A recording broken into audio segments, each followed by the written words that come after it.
Laila Ali hello মরক্কোর এক বোন। তার ব্রেস্ট ক্যান্সার হয়েছিল। বিজ্ঞ ডাক্তারগণ তার বেঁচে থাকার আশা একদম ছেড়েই দিয়েছিলেন। ইউরোপে সেরা সেরা ট্রিটমেন্ট দেওয়া হয়েছিল, কিন্তু ফলাফল শূন্য। তার আর কোনো সম্ভাবনাই ছিল না বেঁচে থাকার। এমনকি লায়লা নিজেও সব আশা হারিয়ে ফেলেছিল, কিন্তু সর্বশক্তিমান আল্লাহ তাকে বাঁচিয়ে দিয়েছেন। বোন লায়লার সেই অলৌকিক ঘটনা তার মুখ থেকেই শোনা যাক ইনশাআল্লাহ। 9 বছর আগের ঘটনা। আমার ব্রেস্ট ক্যান্সার ধরা পড়ে।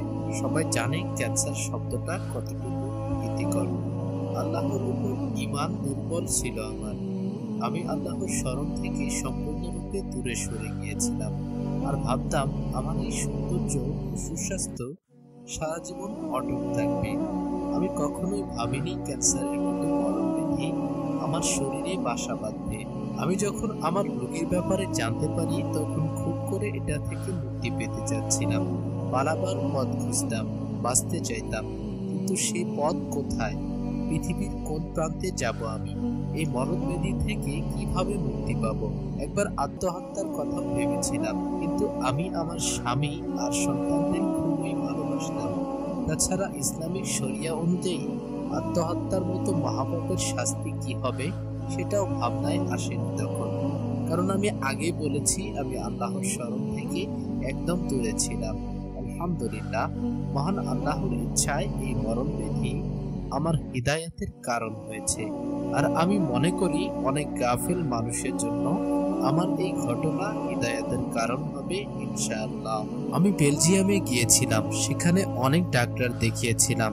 তারা আমার স্বামীকে বলেছিল প্রথমে আমার স্তন অপসারণ করতে হবে, তারপর কিছু নির্দিষ্ট ওষুধ দিবে।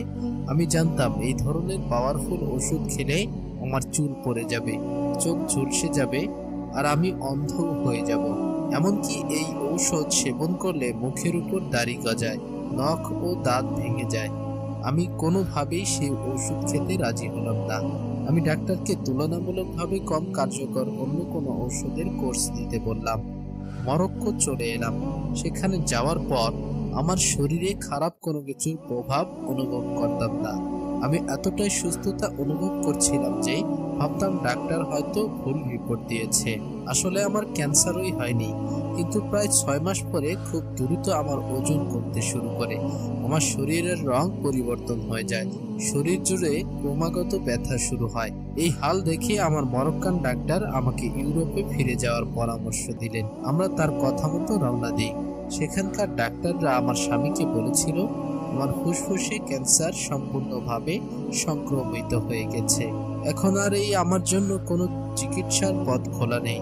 তারা আমার স্বামীকে বলেছিল আপনার স্ত্রীকে দেশে ফিরিয়ে নিয়ে যান, সে আর বেশি দিন বাঁচবে না। আমার স্বামী মরক্কোতে ফিরে যাওয়ার পরিবর্তে আমাকে নিয়ে ফ্রান্সে গেলেন উন্নত চিকিৎসার জন্য। মনে হলো আমরা ফ্রান্সে গিয়ে বেলজিয়ামের চেয়েও ভালো চিকিৎসা পেলাম।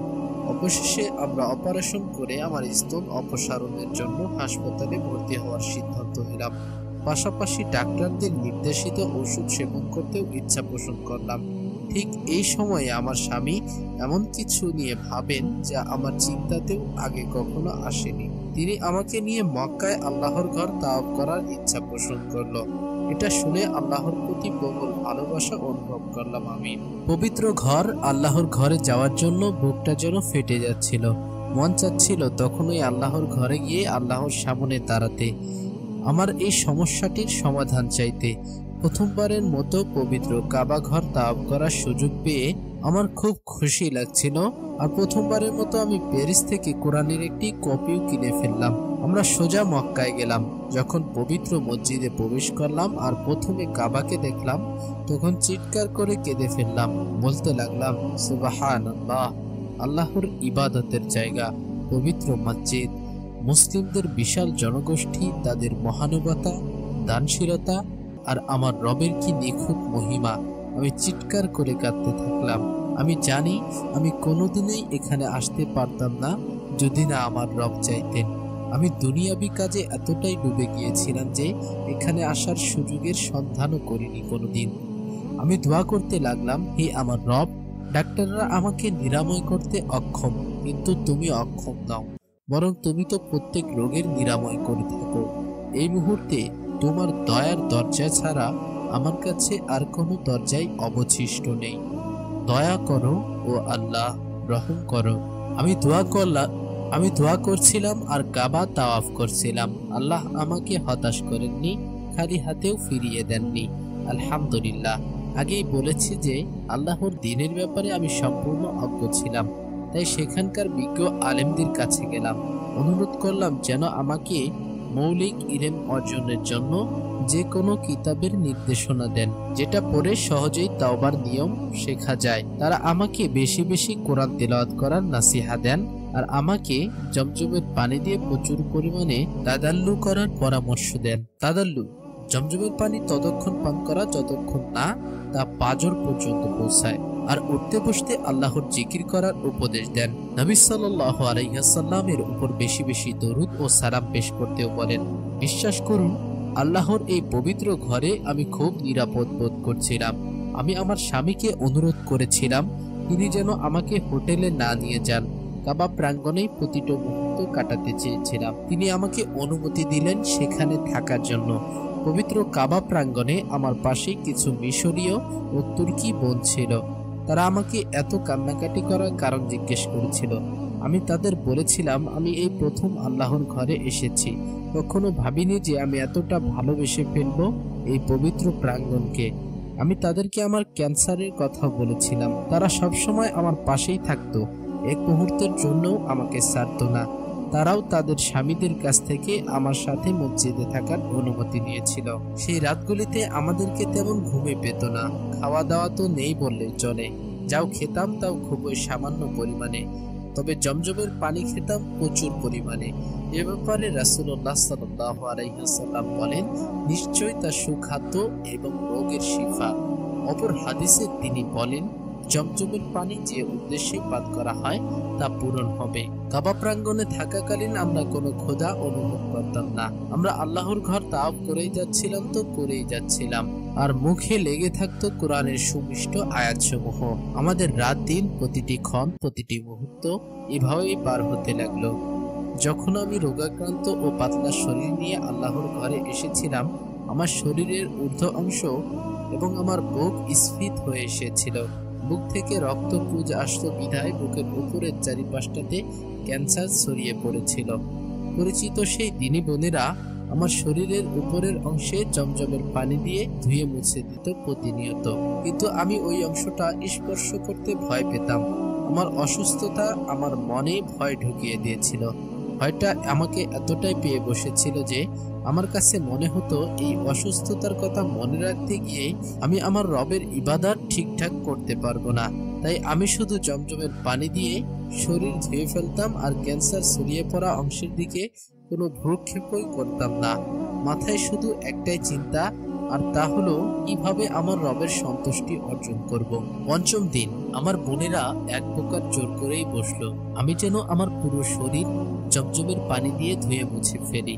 শুরুতে আমি রাজি হইনি, কিন্তু মনে হলো কিছু একটা আমাকে বাধ্য করেছিল তাদের প্রস্তাবে সাড়া দেওয়ার জন্য। ধীরে ধীরে উপরের অংশটুকু পরিষ্কার করতে যাচ্ছিলাম, যে অংশ থেকে নিজেকে এড়িয়ে রেখেছিলাম এতদিন। খুব ভয় লাগছিল। আবার মনে হলো আমাকে বাধ্য করা হচ্ছে যে এটা করো, এক্ষুনি করো। এক প্রকার জোর করে বুকের উপর চলে এলাম। সুবহানাল্লাহ, অবিশ্বাস্য! আমার বুকে কোনো পচন নেই, রক্ত নেই, আর কোনো পুজো নেই। নিজের চোখকে বিশ্বাস করতে পারছিলাম না। ভালো করে এদিক সেদিক দেখলাম, কিন্তু নেই, সেরকম কিছুই নেই, একদম নেই। আমি চিৎকার দিয়ে উঠলাম। আল্লাহ সুবহানাহু ওয়া তাআলা চাইলে কি না করতে পারেন। যাবতীয় ক্ষমতা ও শক্তি তো তারই এখতিয়ারে। এক বোনকে হাত দিয়ে ভালো করে দেখতে বললাম, সে বলল সব ঠিক হয়ে গেছে। উপস্থিত বোনদের সবাই চিৎকার দিয়ে তাকবীর ধ্বনি দিল। আল্লাহু আকবার, আল্লাহু আকবার, আল্লাহু আকবার। দৌড়ে চলে গেলাম হোটেলে আমার স্বামীর কাছে। তাকে দেখা মাত্রই আল্লাহর দয়া দেখো, সে নিজের চোখকে বিশ্বাস করতে পারছিল না। আমার মতো সেও চিৎকার করে কেঁদে দিল। বলল, তুমি কি আমার সেই প্রিয়তমা যাকে ডাক্তাররা ঘোষণা করেছে যে আগামী 3 সপ্তাহের মধ্যেই মারা যাবে? আমি বললাম, হ্যাঁ গো হ্যাঁ, আমি সেই। তাকদীর একমাত্র আল্লাহরই হাতে, যাবতীয় প্রশংসা একমাত্র তার। কাল কি হবে একমাত্র তিনিই তা জানেন, তিনি সবকিছু জানেন। আমরা সপ্তাহখানেকের মতো পবিত্র নগরী মক্কায় ছিলাম। আল্লাহর অগণিত নিয়ামতের শুকরিয়া আদায় করেছিলাম। এরপর সেখান থেকে মদিনায় নবী সাল্লাল্লাহু আলাইহি ওয়াসাল্লামের মসজিদে নববীতে গিয়েছিলাম। সেখান থেকে সোজা ফ্রান্স। সেখানকার ডাক্তাররা আমার বর্তমান অবস্থা দেখে দ্বিধায় পড়ে গেলেন, খুব অবাকও হলেন বটে। পুরো ব্যাপারটা তাদের কাছে অবিশ্বাস্য মনে হচ্ছিল। তারা বলল, আপনি কি সেই আপনি? আমি গর্বের সাথে বললাম, হ্যাঁ, আমি সেই আমি, আর এই হলো আমার স্বামী। আমরা আল্লাহর রজ্জুকে আঁকড়ে ধরেছি, তার উপরেই ভরসা করেছি। তারা শুধু এটুকুই বলল, আপনার ব্যাপারটা রহস্যে ঘেরা। তারা আবার আমাকে পরীক্ষা নিরীক্ষা করতে চাইল। পরীক্ষা করালাম, কিন্তু তারা আমার শরীরে কিছুই খুঁজে পেল না। ক্যান্সার গায়েব। আল্লাহু আকবার। আমি সিরাতুন নবী পড়েছি, সাহাবা রাদিয়াল্লাহু আনহু ও আজমাইনদের জীবনী পড়েছি, প্রচুর কেঁদেছি, কাঁদতে বাধ্য হয়েছি। জাহেলিয়াতে ডুবে থেকে জীবনের অনেক বড় একটা অংশ নষ্ট করার জন্য বারবার অনুতপ্ত হয়েছি। আজ আমি আল্লাহ ও তার রাসূল সাল্লাল্লাহু আলাইহি ওয়াসাল্লামের অফুরন্ত ভালোবাসা খুঁজে পেয়েছি। এখন আমি মহান আল্লাহর অনুতপ্ত এক বান্দী, যে তার রবকে মনে প্রাণে ভালোবাসে। এখানকার প্রতিটি ক্ষণ, প্রতিটি মুহূর্ত তাকে ভালোবাসার চেষ্টাতেই কাটে আমার। আব্দুল্লাহ ইবনে উমর রাদিয়াল্লাহু আনহু থেকে বর্ণিত, রাসূলুল্লাহ সাল্লাল্লাহু আলাইহি ওয়াসাল্লাম বলেছেন, তোমাদের মধ্যে যার জন্য দোয়ার দ্বার খোলা হয়েছে, অর্থাৎ যার দোয়া করার তৌফিক হয়েছে, তার জন্য রহমতের দ্বার খোলা হয়েছে। আল্লাহর কাছে যেসব দোয়া চাওয়া হয় তোর মধ্যে তার কাছে সর্বাধিক পছন্দনীয় হলো আফিয়াত, অর্থাৎ নিরাপত্তা ও স্বাস্থ্যের জন্য দোয়া করা।